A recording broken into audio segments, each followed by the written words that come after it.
Dollar کے ساتھ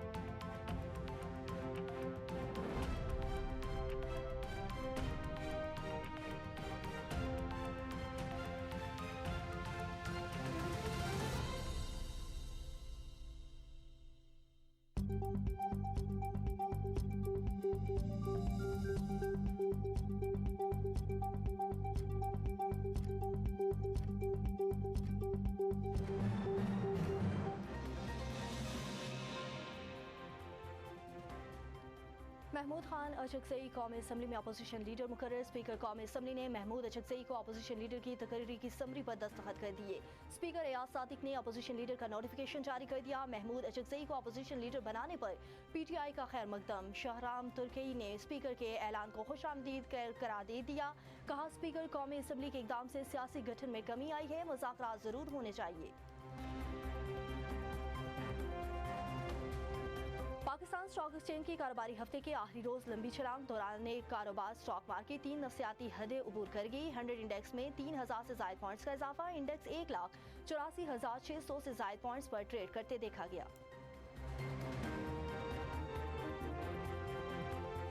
local government ترمیمی ordinance پر حکومت اور الیکشن کمیشن سے جواب طلب۔ جماعت اسلامی کے وکیل نے موقف اختیار کیا کہ انتخابی شیڈول جاری ہونے کے بعد آرڈیننس کا جواز نہیں بنتا۔ اسلام آباد ہائی کورٹ کے جسٹس اعظم خان نے ریمارکس دیے کہ فریقین کو سنے بغیر کوئی حکم نہیں دے سکتے۔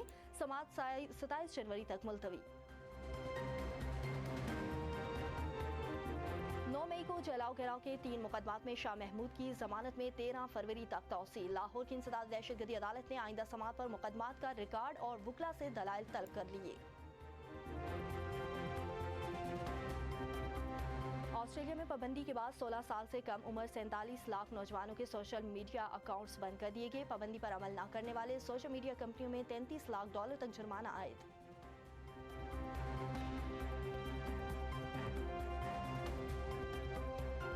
محمد رضوان کو پویلین واپس بلانے پر بگ بیش کی ٹیم میلبرن ریگینڈرز کی مینجمنٹ نے معافی مانگ لی۔ کپتان اور کوچ نے پاکستانی وکٹ کیپر بیٹرز سے معذرت کی۔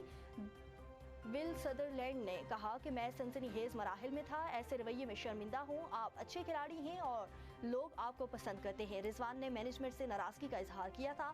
سوشل میڈیا صارفین نے بھی میلبرن ریگینڈرز مینجمنٹ پر شدید تنقید کی تھی۔